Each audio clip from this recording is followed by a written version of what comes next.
예, 안녕하세요. 저는 방금 전에 소개받은 맹수진이라고 합니다. 그리고 김현석 감독님.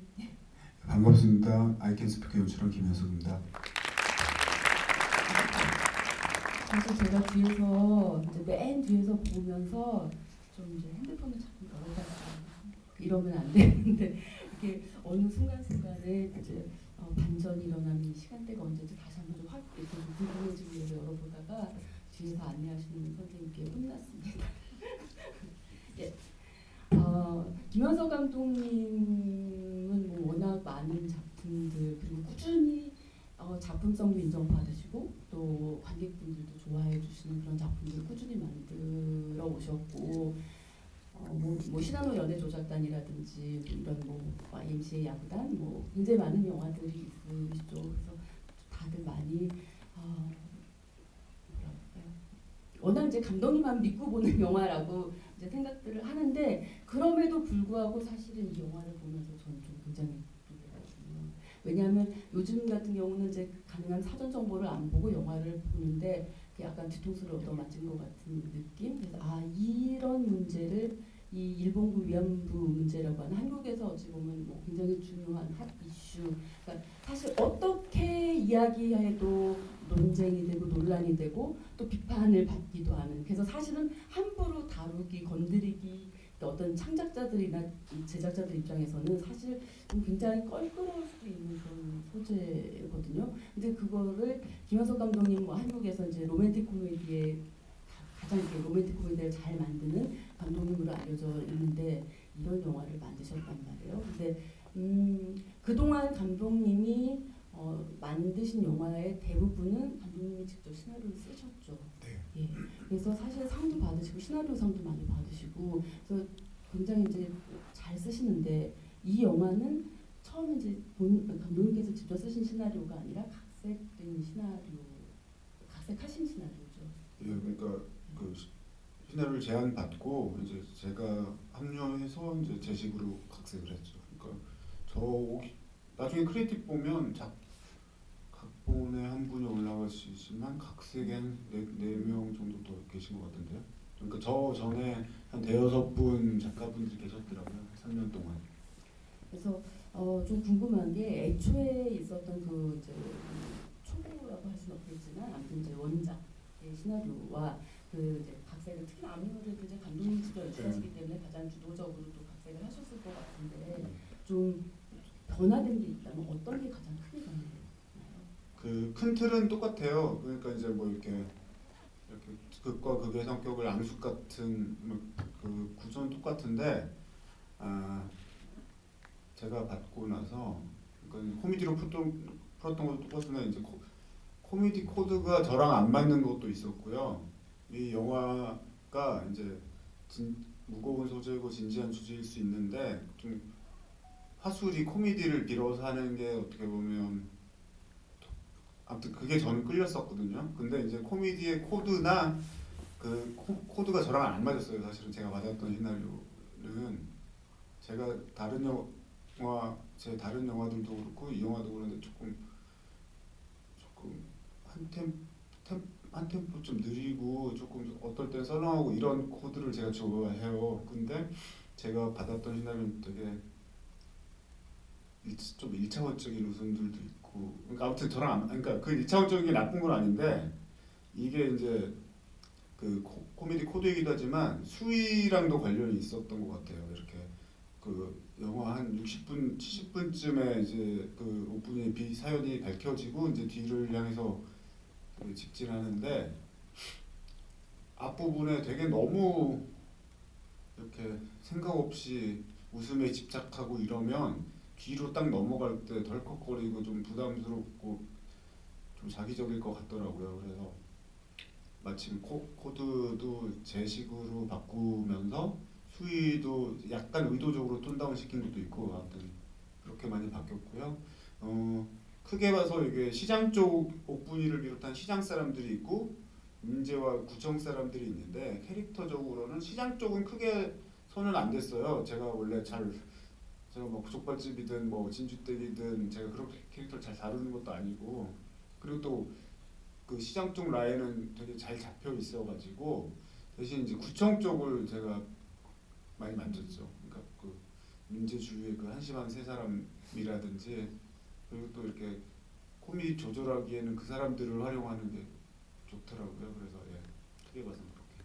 그러면서 약간 어떤 공무원들이라든지 네. 정치인들이라든지 이런 풍자도 은근히 좀 더 가미가 된 건가요?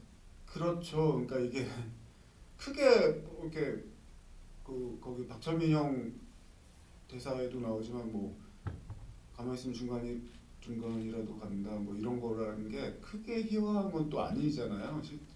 실제 우리들 다 그렇게 생각하고 있고 그리고 이제 그 구청장을 비롯해서 구청장 대사 같은 거는 실제로 지금 2월이죠. 작년 요맘때 막 각색하고 있었는데 작년 요맘때 두 번째, 세 번째 각색쯤 하고 있었을 텐데 그때 그분께서 그 상태였잖아요. 그래서 그 좀 이렇게 왜냐면 그때 7시간 동안 뭐 있냐 이런 거 물어보고 그랬었는데 아무튼 그런 것도 좀 영향을 줬었죠. 사실 이제 감독님 그 코드가 유머 코드가 감독님하고 좀 안 맞았다라고 말씀하셨는데 제가 이 영화를 보면서 어떤 영화가 뭐 이렇게 뭐 굳이 비교 우위의 문제는 아니지만 살짝 떠올랐냐면 화려한 육아가 사실 좀 떠올랐어요. 아, 그러니까 코미디에서 시작해서 굉장히 좀 비극적인 어떤 사건으로 전환이 가는데 사실 그 낙차가 굉장히 크다고 해야 될까요? 그 필름에서 비극. 그게 다른 분 영화를 제가 언급하기 좀 뭐한데 화려한 육아 말씀하셨으니까 화려한 육아가 2007년 영화고 저 화려한 육아랑 같은 해에 개봉했던 스카우트라고 있어요. 예. 그래서 질문 드립니다. 예. 그러니까 이제 오히려 화려한 육아랑 이 영화를 비교하는 게 아니라 화려한 육아랑 스카우트랑 비교하는 게 더 이제 소재가 똑같고 그러니까 비교하기가 쉬울 것 같아요. 그러니까 그 I Can Speak 물론 이제 그 명필렘에서 시나리오를 저한테 제안했을 때도 그러니까 스카우트가 있어서 스카우트도 이렇게 화술이 비슷하잖아요. 이렇게 광주 비극의 역사를 코미디의 화술로 한 이렇게 우회해서 얘기하는 게 저는 그때 그건 제 오리지널 시나리오였으니까 아무튼 그게 좋았었고 아무튼 이 제작사에서도 그걸 염두에 두고 저한테 이걸 제안하셨던 것 같고 또 보신 분들도 스카우트는 되게 많이 안 봤었거든요. 여기서 또 안 보신 분들 많죠. 화려한 육아를 많이 봤지만 아무튼 이거 개봉했을 때 그 전에 뭐 실화누가 더 훨씬 많이 들었었는데도 이 영화 보고 스카우트 얘기를 많이 해주셔갖고 그래서 개봉 기준으로 10년 만에 이게 뭐 이렇게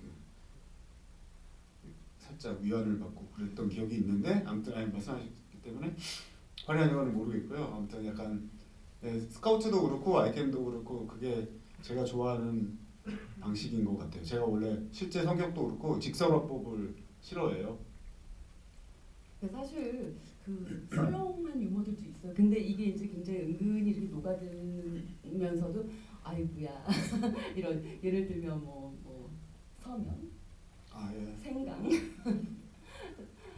근데 그러면서 자연스럽게 노래가 이렇게 또 따라 나오고 이런데 그 노래들이 굉장히 친숙한 어떤 대중가요들. 지금 바로 이 시대라기보다는 조금 이제 좀 시간이 흐른 어떤 그런 노래들이 많이 나오는데 이러면서 이제 거기에 이렇게 왜 가사 영어도 붙이고 또 이렇게 하는 것도 약간 대사도 굉장히 좀 예를 들면 뭐 영어를 가르칠 때 예. 잔돈이 필요 없어 뭐 이런 것들 또 뭐 친구와 헤어질 때는 뭐 이래 굉장히 재미있는데 사실 감독님이 어쨌든 이 음악이 굉장히 음악이 전면에 나서진 않지만 굉장히 영화 전체에서 감독님 영화에서 매우 중요하다는 생각이 들고 그래서 아마 시라노에서도 감독님 직접 작사를 하셨던 예. 근데 왠지 뭐 친구와 헤어질 때 이것도 감독님이 직접 쓰신 것 같은 생각이 들던. 요거는 시간이 많았으면 조금 더 공들여 썼을 텐데 이거는 되게 어떻게 했더라. 그러니까 작사는 제 이름으로 올라갔는데 막 연출부가 쓰고 그랬어요. 이게 막 무슨 그 연출부랑 음악 감독님이랑 해갖고 뭐 기초 회화 이렇게 이 중에서 그냥 그 단어 수 많고 쉬운 걸로 해갖고 또 되게 여러 가지 불러놓고 그냥 영화에 세 소절 썼나 그럴 걸요. 근데 이거는 별로 마음에 안 들어요. 그래서 그러니까 캐스팅이 아무래도 이 영화는 사실 뭐 이제 굉장히 감독님 영화에서 항상 보는 게 상반된 캐릭터라고 할까요? 네. 이런 캐릭터들이 항상 등장을 하고 있고, 근데 그 캐릭터들이 결국은 나중에 이렇게 이해하게 되는 어떤 과정들을 좀 겪으면서 관객에게 굉장히 공감을 끌어내는 그런 캐릭터들의 영화라고도 할 수 있을 것 같아요. 근데 여기서 남은희 선생님이 역할을 해주셨던 이제 나옥분과 네. 이재훈 씨가 했던 박민재라는 인물도 굉장히 다른 캐릭터잖아요. 근데 사실 또 캐스팅 과정이나 이런 것도 굉장히 좀 궁금하기도 하고, 네. 남은희 선생님이 진작에 또 캐스팅이 돼 있었다는 이야기도 들리는데 좀 그 과정. 그게 제가 이제 시나리오를 받았을 때로 나올 뿐이었거든요. 근데 이제 시나리오 읽고 이제 명필님에서 시나리오 어떻게 봤냐고 해갖고 그냥 뭐 저거 얘기하면서 뭐 남우희 선생님이 하면 되겠네 했더니 남우희 선생님이 이미 거의 하기로 돼 있다고. 근데 이제 읽으면서도 남우희 선생님 당연히 떠올리겠지만 그 힌트도 있잖아요. 나 5분이었거든요. 이게 되게 아무 그랬었고, 근데 반대로 이게 아무 정보 없이 나 5분도 아니고 뭐 김옥분이고 아무 정보가 없었어도 결과적으로 남우희 선생님이었을 것 같아요. 왜냐면 이게 그 또래 남우희 선생님이 실제로 올해 이제 78살 되셨고 작년에 77살이셨는데 그 또래 이제 그 연배분들은 기본적으로 다 연기 잘하시잖아요. 다 잘하시지만 남우희 선생님만큼 그러니까 이제 다른 이를테면 뭐 윤여정 선생님이나 뭐 김혜전 선생님들도 계시겠죠. 근데 남우희 선생님 특유의 되게 친근의 그 예전에 하이킥이 있어서 그런지 하이킥이 심지어 작년에 뭐 무슨 후박보고 권혁수 때문에 다시 재조명되고 남우희 선생님은 기본적으로 친근하고 그런 게 있잖아요. 그러니까 오히려 일상 같은 우리 주위 할머니 같던 사람들이 알고 봤더니 그런 슬픈 사연이 있었는데 그 맛이 있는 것 같아요. 그래서 백지에서 시작했어도 남우희 선생님을 떠올렸을 것 같아요. 그리고 이제 재훈 씨 같은 경우는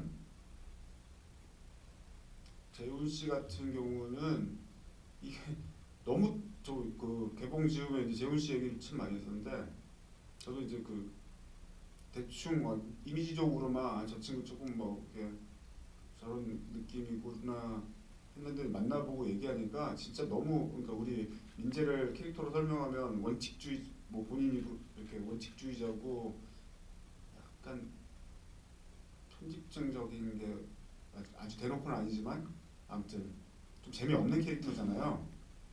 실제 재훈 씨가 그래요. 그러니까 의도해서 캐스팅한 건 아닌데 이렇게 캐스팅 해놓고 보니까 그러니까 오히려 뭐지? 그거는 원래 시나리오에 있었다가 중간에 좀 노골적인 것 같아서 뺐다가 최종으로 다시 들어왔는데 뭐 건축학 전공하고 뭐 그런 거 있었잖아요. 그러니까 오히려 그런 게 더 자기적이 됐고, 그러니까 그건 그것대로 자기적이고 이건 또 원래 본인이랑 너무 싱크로율이 높아가지고 참 그렇더라고요. 그러니까 그래서 처음에는 좋다고 생각했는데 재훈 씨가 이제 이 영화를 재훈 씨는 되게 늦게 캐스팅이 됐어요. 그때 이제 박열 찍고 있어가지고 답을 안 줬. 그러니까 되게 촬영 안 끝났는데 확답 주기가 뭐 배우 입장에서 보면 쉬운 일이 아니잖아요. 그래서 재훈 씨 안 하나 보다 그러고 다른 배우 알아보고 있었는데 촬영 끝나고 뒤늦게 이제 하기로 해가지고 그때 만나보니까 방금 얘기했듯이 얘가 딱 민재 같고 그렇다면 얘가 왜 이걸 하겠다고 했을까? 아까 따님 있구나. 아무튼 요새 이제 남자 배우들 할 게 되게 많잖아요. 우리나라 뭐 아시다시피 여배우들은 할 거 없고. 근데 어떻게 보면 받쳐주는 역할일 수도 있는데 왜 얘가 이걸 하겠다고 했을까? 그래서 이제 막 여러 가지 생각해봤죠. 박열을 하면서 얘가 진짜 그런 쪽으로 한번 가려나 보다. 실제로 이제 이 영화 박열과 이 영화가 연달아 개봉해갖고 되게 개념 배우 됐잖아요. 그리고 다양하게 생각해봤었는데 영화 찍으면서 알게 됐죠. 그러니까 실제 그 재우 씨 발음 좋다는 얘기 많이 듣잖아요. 그러니까 이게 레슨을 받긴 했는데 이게 단기간에 되는 게 아니거든요. 그래서 영어거든요. 영어 발음이요. 그래서 얘가 영어 발음 자랑하려고 그랬나 그 생각을 했었어요. 근데 그만큼 진짜 발음 좋더라고요. 네, 그 선생님이 놀라시더라고요. 네, 이제 여러분께 잠시 후에 이제 마이크 드리도록 할 건데 혹시 손 들어주시고 질문 있으신 손 들어주시고요. 감독님 사실 이제 영화 물론 이제 극영화를 많이 만드셨지만 실제로 극영화에서도 보면 어떤 그러니까 사실 실화에 근거한 영화들을 많이 만드셨어요. 근데 어쨌든 다른 영화들과는 좀 또 다르게 이 영화는 사실 워낙 이제 아직까지도 생생한 어떤 고통 생존자들이 계시고 또 그런 민감한 문제이기 때문에 특히나 더 어떤 거든지 그런 실화에 근거한 영화들, 극영화들이 고증 관련해서 항상 이렇게 이제 이야기들이 생기고 이게 정확하냐 아니냐 또는 이걸 과연 극적으로 재현한다는 건 어느 정도 자율성이 또는 픽션을 가미해도 허용이 될 수 있는가 이런 이제 이야기들이 항상 되는데 이 영화는 진짜 사실은 영화 촬영하실 그러니까 시나리오 각색하실 때부터 연출하실 때까지 계속 그 문제는 사실 고민을 하셨을 수밖에 없을 것 같아요. 저는 오히려 반대로 크게 사실을 훼손하지 않았다면 그러니까 사실 왜곡하지 않는 선에서 자유로워지려고 노력했어요. 그러니까 이게 전 맨 처음에 시나리오 받았을 때도 마지막에 이제 그 자막 그 2007년에 실제 있었던 일 여러분들도 이제 이 영화 보시고 아 맞아 그랬던 것 같아 정도일 거예요. 맞아 그런 일이 있었던 것 같아거나 저런 일이 있었나지 정말 아주 관심 있지 않는 한 우리들 다 이렇게 10년 동안 우리 스스로도 있고 막 그랬던 것 같아요. 아무튼 그랬는데 그 이제 뭐 이렇게 이 기획적으로 가장 큰 픽션은 영어로 안 하셨거든요. 실제로 할머니들이 그리고 이제 캐릭터 마지막에 실제 그 자료 화면에 나오는 건 이용수 할머니신데 실제로 가신 건 이용수 할머니랑 김군자 할머니신데 성격이 조금 이용수 할머니랑 더 비슷할 거예요. 그러니까 그 제작자분이 이제 미팅 두 분 다 하시고 했는데 이제 약간 이용수 할머니 나무선생님으로도 닮기도 했어 실제로. 그래서 약간 그렇다고 또 이용수 할머님을 또 뭐 삶이 똑같은 건 아니고 그래서 큰 틀에서 그러니까 큰 틀만 이렇게 사실을 인지하고 그 진실을 훼손하지 않는 선에서 창작적으로는 정말 자유로우시려고 했죠. 그러니까 예를 들면 그 친구 정신과의 관계라든지 아니면 과거에 그 이제 만주에서 어떤 그런 이야기들을 허구라고 말씀하셨죠. 근데 저는 이제 이 영화 하기로 결정할 때는 귀향을 안 봤었거든요. 근데 이제 나중에 귀향에 손수 선생님이 주인공이시더라고요. 그리고 실제로 이제 이제 조사 같은 거 해보면 실제로 그 이런 할머니들이 실제로 그 수선집 하시는 분들이 꽤 있어서 귀향도 또 수선집 하세요. 그런 것도 있고 그때 이제 그 인연 맺었던 분들끼리 이렇게 의지되고 이런 거는 그런 분들이 계신 것 같고 뭐 되게 디테일하게는 그 흉터 그런 거 있잖아요. 그런 것도 그 처음에는 너무 그 흉하다고 생각했었는데 자료 찾아보면 더 저거 많이 좀 이렇게 덜 거북하게 만든 거고 오히려 그건 있었어요. 저도 그만큼 준비 안 된 상태에서 준비 안 된 건 아니죠. 그냥 그 겉으로 체화되지 않은 상태에서 이제 이랬었지 하면서 재각색하면서는 옥분이가 결혼한 적 있는 사람으로 했거든요. 실제 그 위안부 할머니들 결혼하신 분들도 있고 이랬는데 근데 실제로 위안부 할머니들 결혼 안 하신 분들이 훨씬 많대요. 그런 걸로 봤을 때 하신 분도 있겠지만 이건 안 하는 걸로 가는 게 이 영화 속 오픈이랑 맞는 것 같다. 그런 거는 제가 오히려 배웠어요. 그러니까 이제 머리로 하는 거랑 자, 질문 있으시면 손 들어주시기 바랍니다. 오늘도 과묵하신 관객분들이 많으신가요? 질문 없으세요? 사실은 이제 저기 지금 계신데요? 앞에 어디? 남자분이. 네.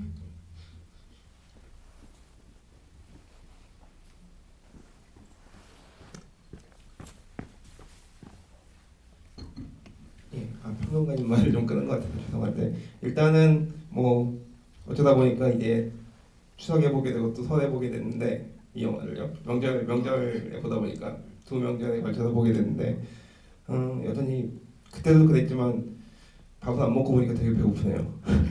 예. 그 먹는 장면 되게 좋잖아요. 그 장면도 그렇고 되게 가족이 만들어지는 과정이 되게 명장면이라고 생각하거든요. 달 볼 때도 그렇지만 그 전에 슈퍼에서 막걸리 마실 때도 그렇고 그런 장면들 되게 잘 떠올리면서 되게 좋다고 생각을 하고 그런 것들이 있기 때문에 앞하고 뒤하고 되게 잘 붙는다고 생각을 했어요. 그렇게 낙차가 크게 없고 마지막에 이제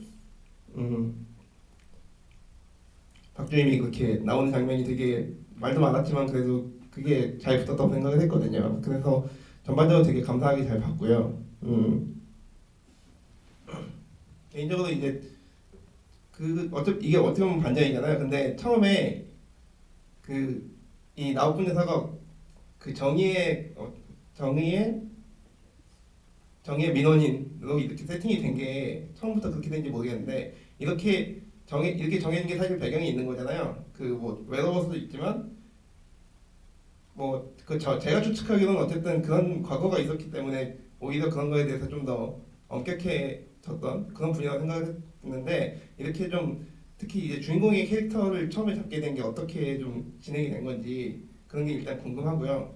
두 번째로 아까 그 구청 쪽을 만드셨다고 해서 좀 생각이 났는데 저기 특히 이제 거기 그 멍청이 3인방 중에서 그 정현주 배우가 나오잖아요.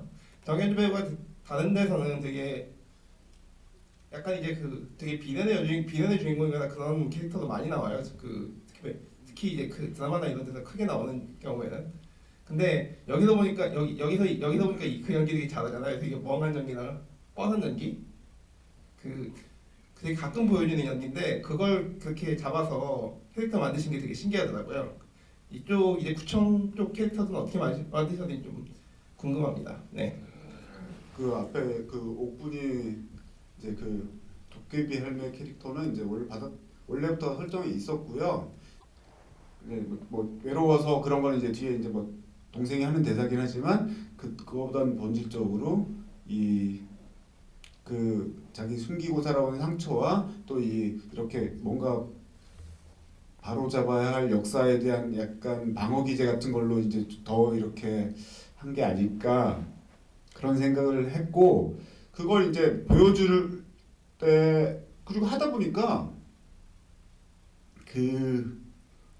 보기에 따라서는 오픈 할머니가 되게 민폐 민원인이잖아요. 그리고 좀 이렇게 좀 진상같이 보일 수가 있겠더라고요 초반에. 그래서 그거를 물론 남우희 선생님이 그걸 안 믿게 하시는 것도 있지만 편집적으로 나중에 편집에서도 조금 이렇게 손본 게 있었어요.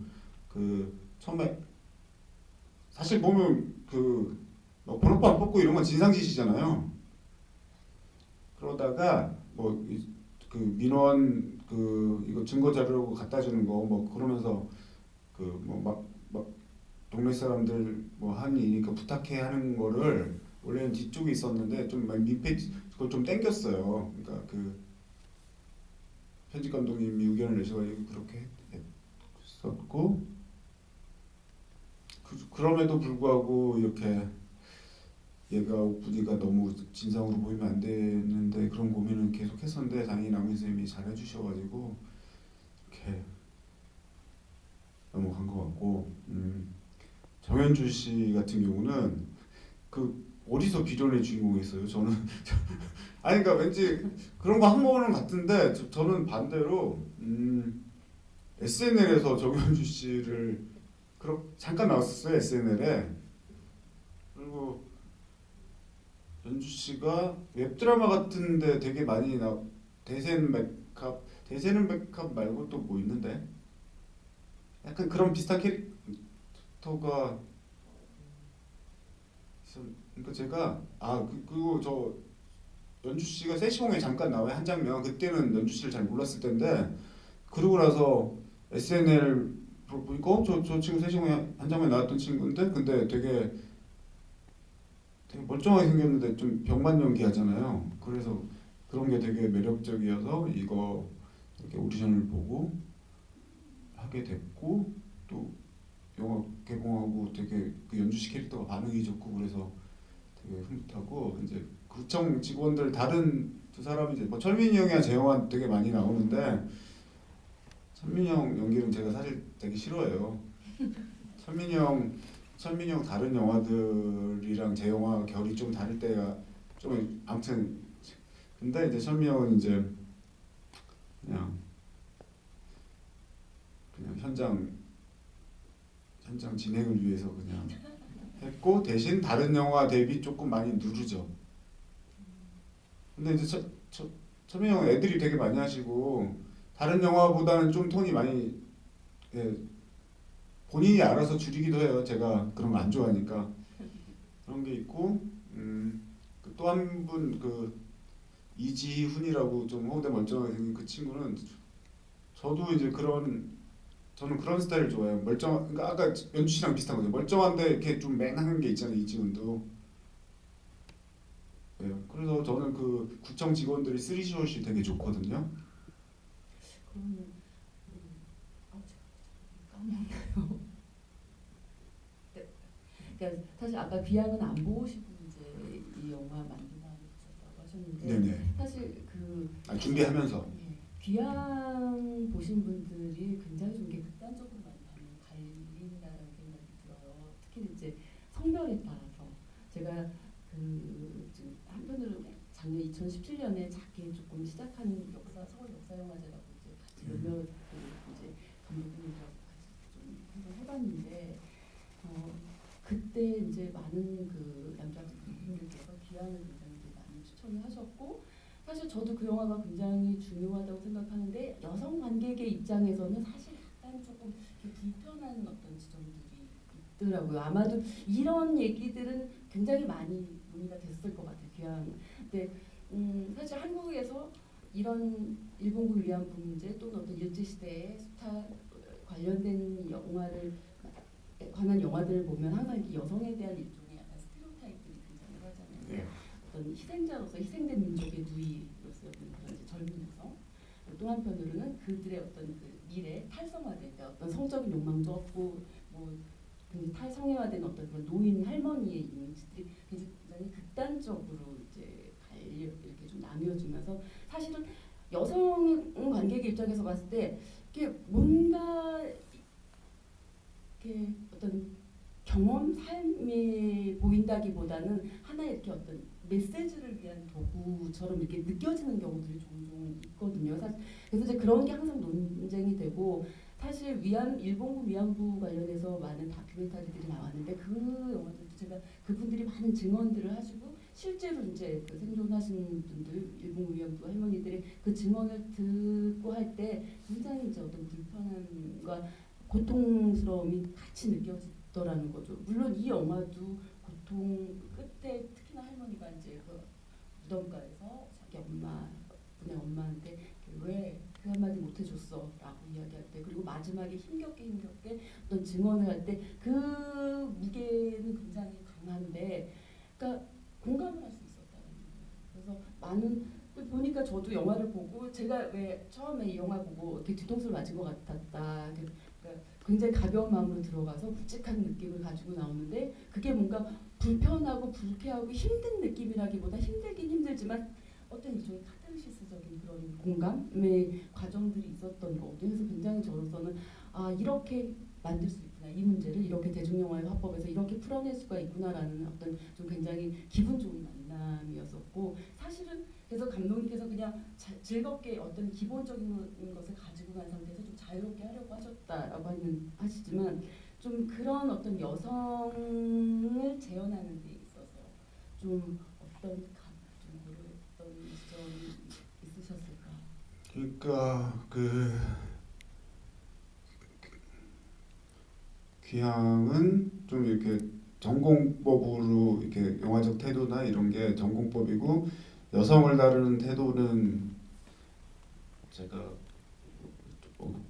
아무튼 그 이 영화랑은 다를 수가 있는 것 같아요. 근데 이제 그 이 영화가 기본적으로 직설화법이 아닌 우회적 돌려 얘기해서 오히려 더 효과적인 화법이 될 수 있을까 이건 그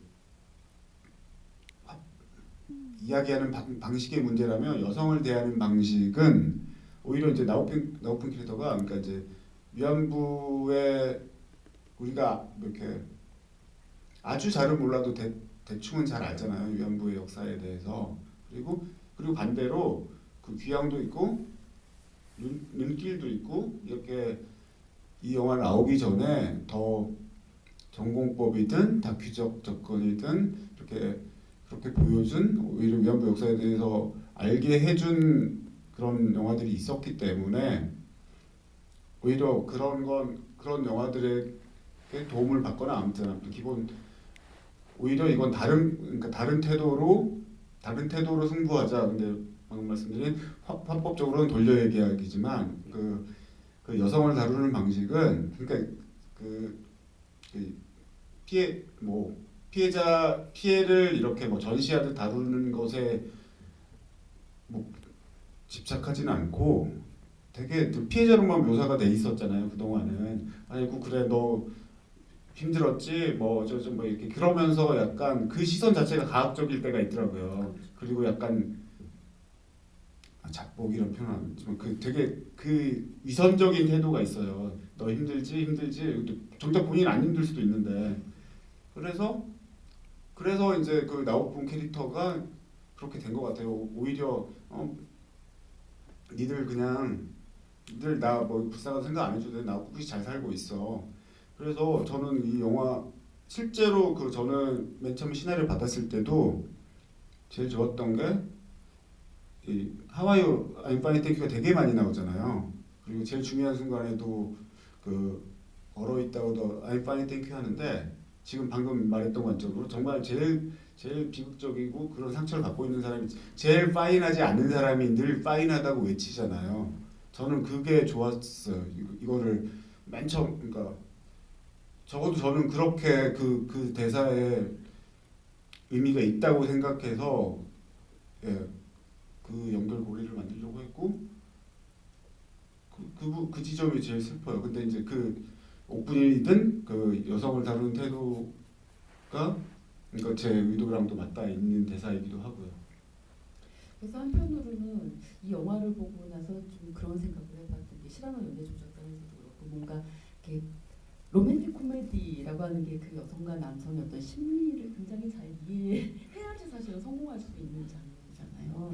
그래서 근데 이렇게 보면 시라노에서도 남자 주인공이 결국은 어떤 자기의 그런 잘못들 뭔가 이런 것들을 처음에 이제 인정하고 싶지 않았던 어떤 태도도 어린 태도라고도 할 수 있는데 결국은 그걸 인정해가는 것들 그러면서 약간 그 인간 어떤 뭐 남녀일 수도 있겠고 좀 더 넓게 보면 인간의 어떤 그런 관계에 있어서 사실은 이제 좀 이해한다는 거 그러니까 보통 다른 사람의 입장에 선다는 게 쉽지가 않은데 이 감독님의 영화를 보다 보면 어떤 남성의 입장에서 여성을 또 여성의 입장에서도 저렇게 변해가는 어떤 그런 인물들의 변화를 굉장히 설득력 있게 그려주고 있다는 것이고 굉장히 조심스럽다는 생각이 들어요. 그래서 그렇기 때문에 감독님의 영화가 굉장히 섬세하다 또 이렇게 어떤 따뜻하다라는 이야기를 듣는다는 생각이 드는데 이 영화에도 소재는 뭐 다르지만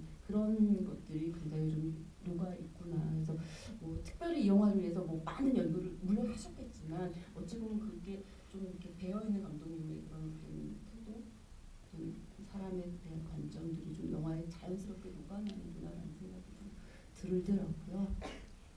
자 질문 있으시면 손 들어주시기 바랍니다. 네.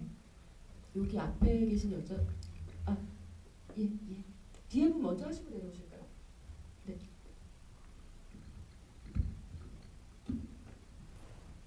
좋은 좋은 영화 만들어 주셔서 정말 감사합니다.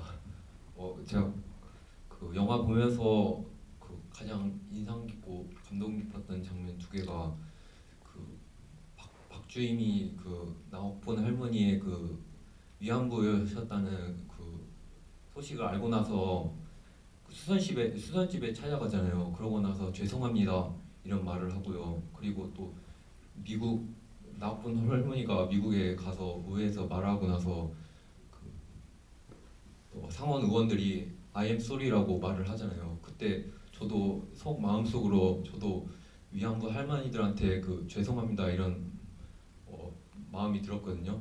혹시 그 I am sorry 나는 죄송합니다 이런 그 대사에 많은 의미를 담으셨는지 그리고 어떤 의도를 가지고 그 대사를 넣으셨는지가 좀 궁금합니다. 예, 지금 느끼신 게 맞아요. 맞아요. 왜냐면 그 뒤에 I'm sorry는 그러니까 이제 맨 처음에 우리 기획하셨던 분, 그러니까 이제 제작자분이 제목을 I'm sorry로 할까 생각했을 정도로 그랬던 것 같아요. 그러니까 우리 이제 뒤에 보면 이제 일본에 대한 일본한테 사죄하라 이제 그거는 뭐 이렇게 이 영화를 떠나서도 이 위안부 문제에 있어서 이제 사죄의 문제잖아요. 뒤에 I'm sorry는 그렇고요. 그 앞에 민재가 했던 죄송합니다는 제가 학습하면서 넣은 거고 그건 좀 다른 의미의 죄송합니다잖아요. 우리 이제 여러분들도 그런 게 있을 거예요. 저도 이제 이 영화 준비하면서 나눔의 집 처음 가보고 수요 집회도 처음 가보고 그랬거든요.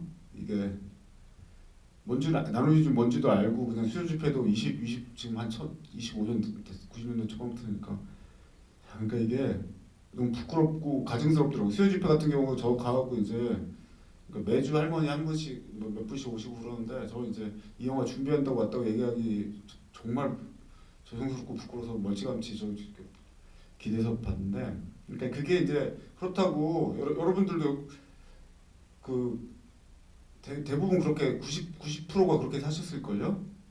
그러니까 이제 그게 뭐 일본 놈들 나쁜 거랑 별개로 우리 이렇게 모른 척 방관하고 살았던 그게 이제 민재로 대변되는 우리들이죠. 그래서 이제 그런 할머니들의 아픔을 이렇게 약간 미필적 고의 같은 방관인 것 같아요. 그래서 그동안에 그랬지만 앞으로라도 뭐 이렇게 잊지 않을게요. 뭐 이렇게 그런 의미의 죄송합니다예요. 그래서 이제 저도 그렇게 넣고 이제 또 그 지점은 또 그 재훈 씨랑도 공유가 됐어요. 그러니까 재훈 씨 거기서 물론 안약을 넣긴 했지만 되게 진실하게 울잖아요. 예, 그 부분은 저도 좋아요. 감사합니다. 네, 앞에 계신 분께서는 개인적으로 아쉬웠던 게 민재 동생 역할이 캐릭터가 중간에 나오다가 할머니한테 그러면 안 된다는 메시지를 전달하고 사라져 버리더라고요. 정확하게 보셨는데 그 저희 DVD 곧 나오는데 혹시 뭐 기회 되시면 거기 삭제 장면에 제일 많은 게 진짜 많이 잘렸어요 사실은. 그게 이제 그 친구 그 동생이 그 성유빈이라는 친구인데 한 몇 주 전에 나온 신의 20일 신년호에서도 올해를 빛낼 배우 아무튼 되게 유망주예요. 이제 고3 됐나? 연기도 되게 나이답지 않게 잘하고 하는데 그 이제 그 시나리오 상의 그 두 형제의 관계가 그거는 제가 받았던 시나리오가 맨 처음에 받았던 시나리오는 그 형제 버전이 있었고 그 다음에는 동생이 없는 버전이 이렇게 그냥 있긴 했는데 아무튼 그 중간 과정은 생각하고 저도 그러니까 그건 있었어요. 약간 그 뭐 잘린 걸 떠나서 이 동생 약간 대한가족으로 엮으려고 하는 그냥 좀 이렇게 간지러운 의도가 보여서 좀 쑥스럽긴 했어요 사실은. 그렇긴 했는데 되게 고민 끝에 그냥 그래서 그래서 좀 노골적인 건 빼고 어쩌고저쩌고 하다 보니까 말씀하신 대로 그러면 안 되고 사라지죠. 아시면 한번 삭제 장면 한번 찾아보세요. 그 과정에서 제가 좋아하는 씬도 빠지고 형제끼리 이제 뭐 아픔을 공유하고 뭐 이런 것도 있긴 하는데 그거는 제가 어떻게 진짜 아쉬움이 남긴 해요. 근데 이제 어쩔 수 없는 선택이었던 것 같아요.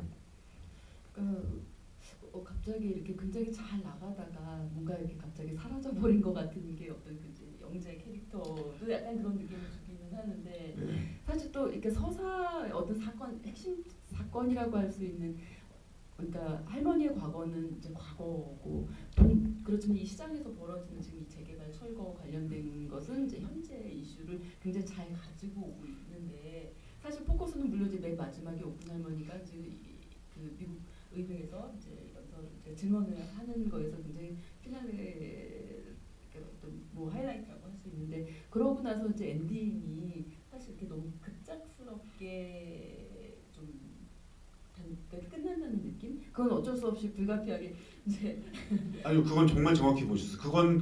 그거는 저도 그 용팔이 부분은 그거는 저도 그건 심지어 편집에서 잘리지도 않았어요. 그러니까 실제로 덜컥 딱 뭐 안 끝맺음 없이 그냥 후루룩 넘어가는데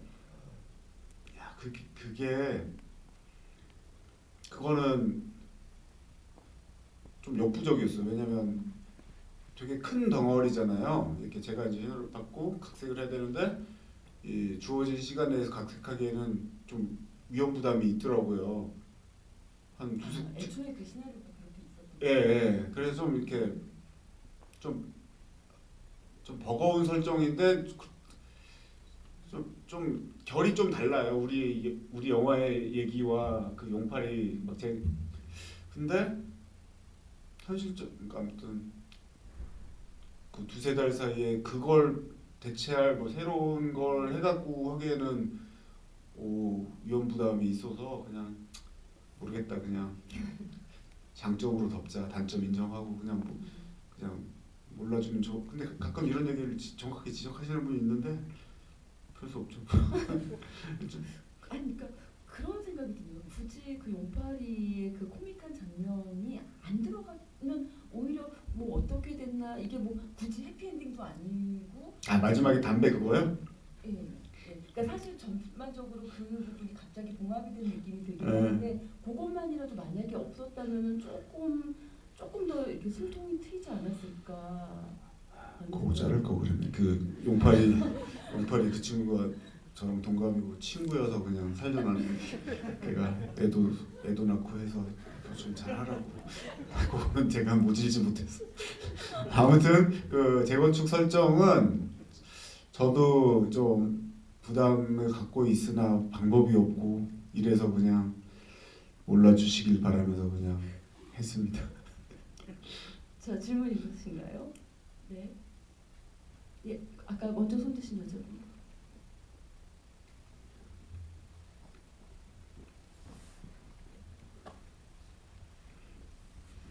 네, 일단 뭐 이제 두 분 말씀하실 때도 얘기 나왔고 많은 분들이 그렇게 느끼겠고 싫대고 저도 또 이제 다시 한번 보면서 느끼지만 이 영화는 정말 고통을 전시하지 않으면서도 피해자 스스로가 그 피해와 아픔에 대해서 당당하게 보여주고 있다는 게 너무 이제 아름다운 영화인 것 같고요.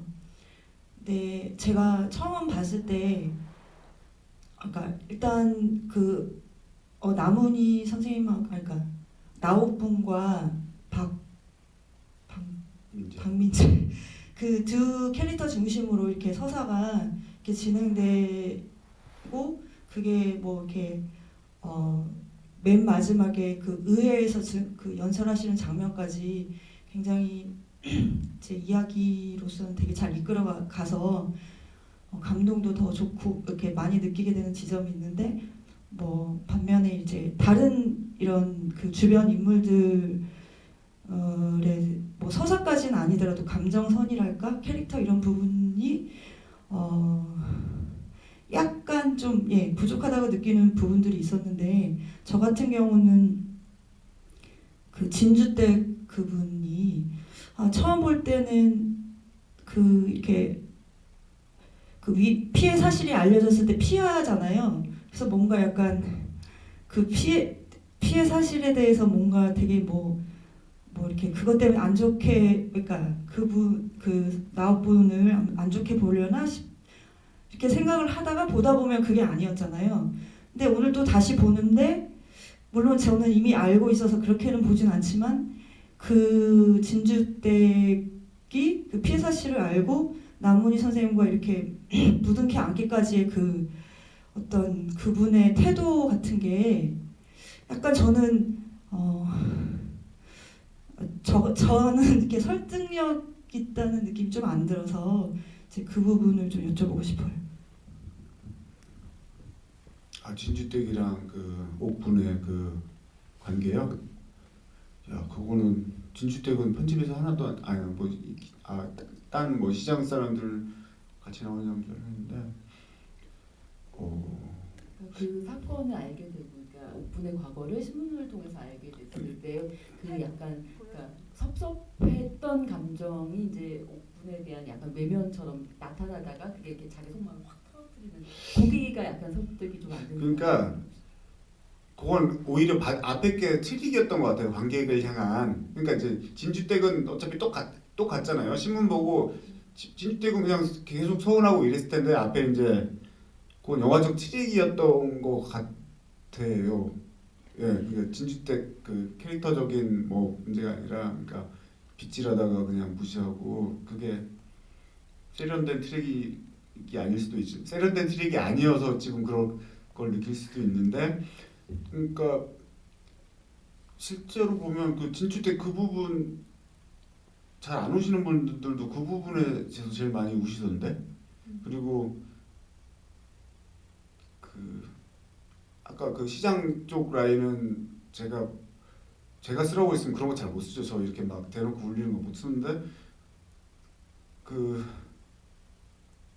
또 염혜란 씨가 연기를 너무너무 잘해가지고 저는 문제를 못 느꼈었는데 방금 답변을 하다 보니까 트릭이 세련되지 못한 거는 그럴 수 있었겠네요. 다음에는 더 노력하겠습니다. 근데 그거는 보시는 분마다 좀 다를 것 같아요. 저는 굉장히 그 장면을 좋게 봤었고 한 서너 장면 이렇게 이 영화를 보면서 굉장히 강하게 남아있는 장면 중에 하나가 저는 이제 그거거든요. 그리고 저는 그렇게 세련되지 않게 보지 않았습니다. 아니 그러니까 이제 저는 트릭을 쓴다고 썼는데 이제 그 설득력을 못 드렸으니까. 근데 이제 배우들이 잘했으니까요. 그냥. 예, 또 손 들어주시면요. 시간이 좀 많이 가고 있어서 질문을 조금 짧게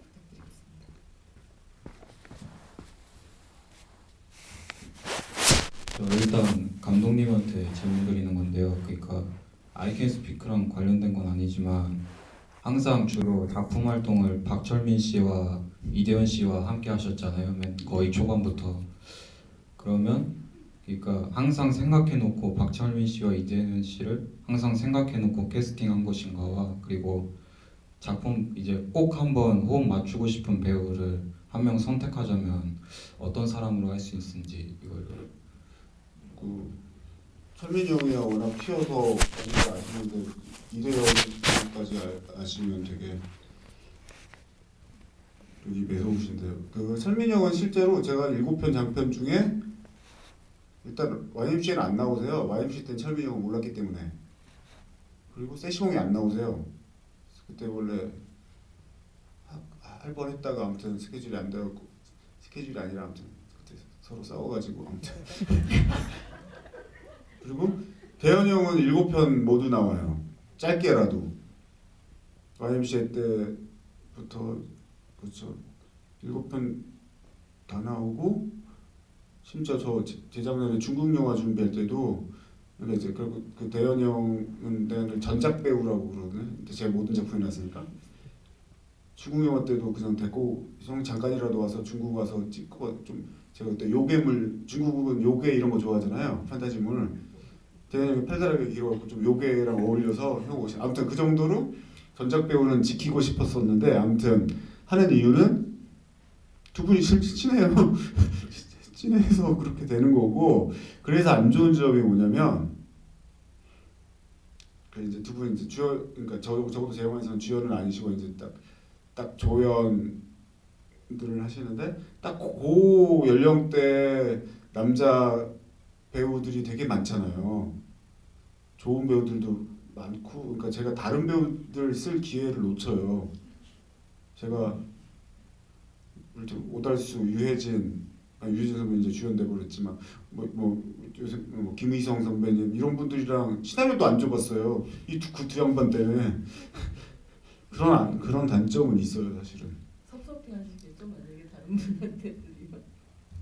그렇죠. 참 제가 더 모질러야 되는데.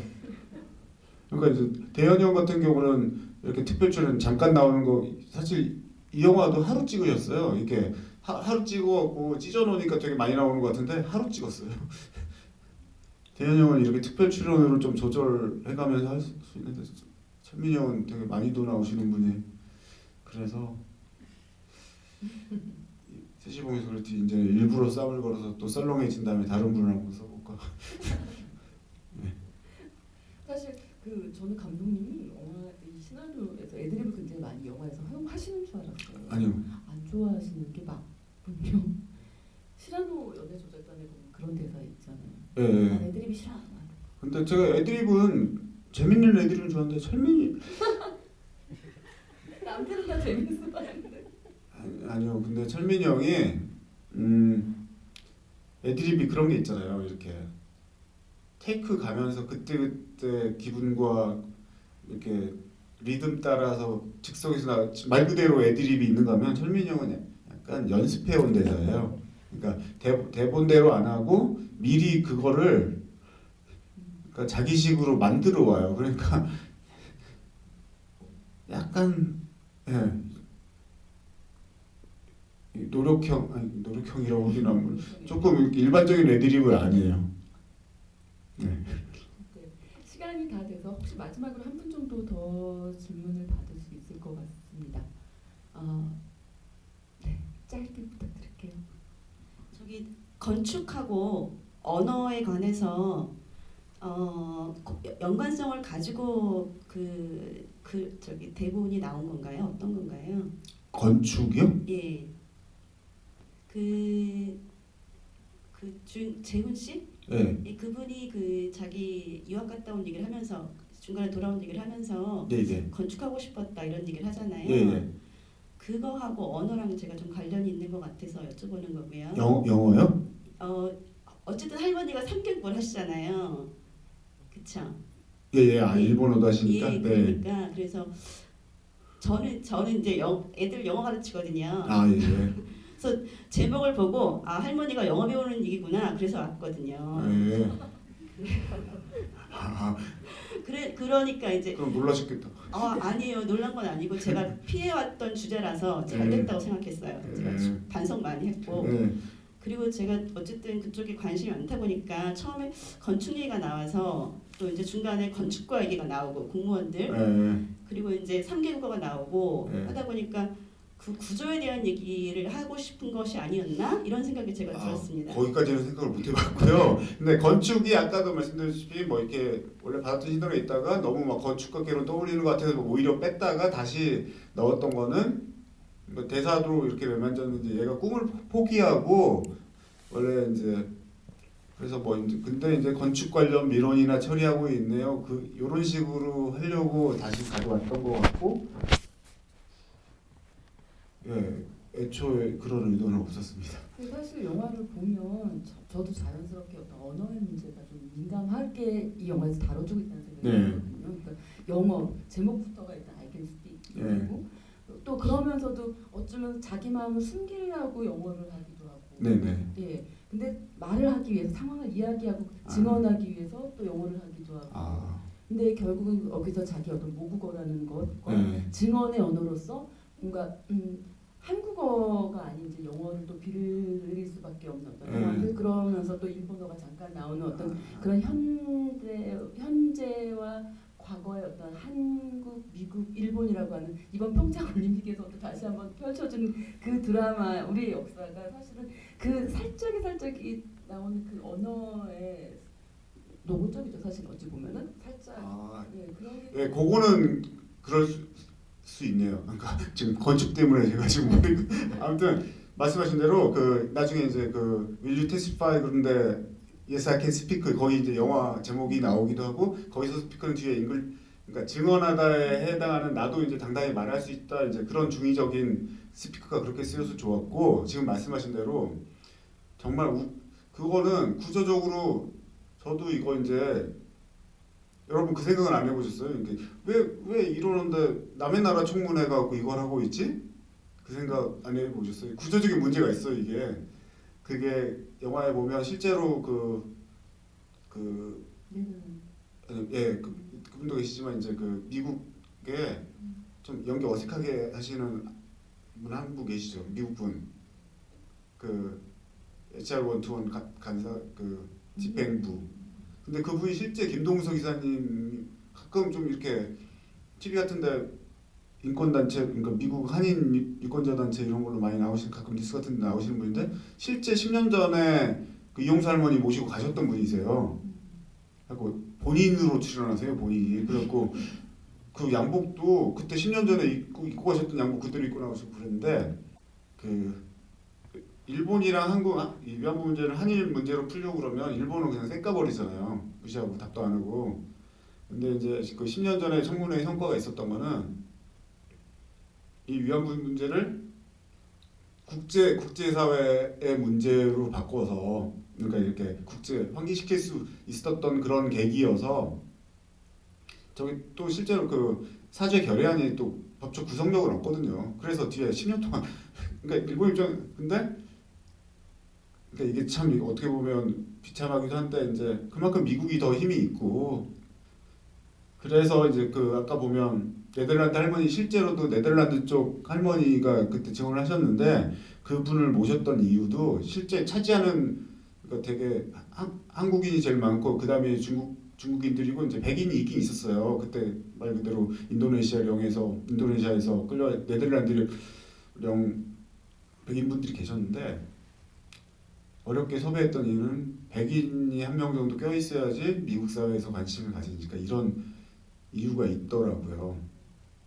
실제로 그 네덜란드 미첼 반 얀센 할머니의 역할이 이 일본군 위안부 문제를 전 세계에 알리는데 또 그런 어떤 청문회에서 결의안을 내는데 매우 중요했다는 얘기를 많이 익히 들었고 그래서 실제로 굉장히 적은 한국 분들이 사실 절반을 차지하는데 많지는 않으시거든요. 서양 할머니들이. 근데 그분들이 보통 이 일본군 위안부를 다루는 다큐멘터리에서 항상 많이 나오시더라고요. 그래서 사실 아까 이제 언어의 문제로 다시 돌아가면 맨 처음에 그 정신이었죠. 일본인 친구가. 근데 거기서 뭐 영어를 막 얘기할 때 처음에 이 할머니 때 왜 미국에 가고 싶어 할까? 왜 영어를 이렇게 사용하시지?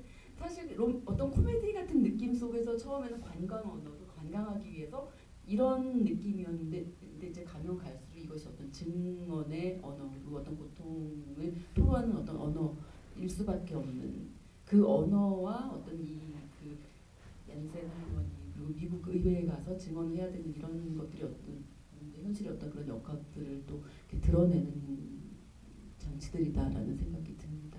네, 시간이 다 됐는데 더 질문을 받을 시간은 안 될 것 같고요. 감독님께서 좀 마지막으로 오늘 좀 이렇게 얘기 조금 더 하시고 싶으신 거 있으시면 해주시고 사실 뭐 2017년에 영화 이제 나왔고 저도 아들하고 같이 개봉관에서 봤어요. 다음 차기작 계획을 뭐 어쨌든 2, 3년에 한 번씩 계속 작품 들어가시게 이제 또 들어가실 것 같은데 어떠세요? 지금 시나리오를 써야 되는데 잘 안 써져갖고요. 그리고 이게 원래 평일날 오늘이 마지막인가요? 이 제프가 아무튼 제일 늦을 대로 잡아달라고 해갖고 오늘인데 어차피 글을 못 쓸 줄 알았으면 이렇게 추운 날 저녁 말고 그냥 주말 낮에 할 걸 그랬어요. 아무튼 이렇게 올겨울 이렇게 추운데 밤에 와주셔서 너무 고맙고, 저도 개봉한 지 4개월, 5개월 지났는데 아직 이렇게 많은 분들이 영화를 기억해 주시고 해서 그냥 고맙습니다. 시나리오 쓰셔야 되겠네요. 빨리. 빨리라는 거 있으면 안 되겠어요. 잘 모르겠어요. 네. 네, 감사드립니다. 감독님 큰 박수 부탁드립니다. 개최 시간까지 스포츠널이 마감해주신 김현석 감독님과 맹수인 선생님께 다시 한번 박수 부탁드립니다. 관객분들도 추운데 조심도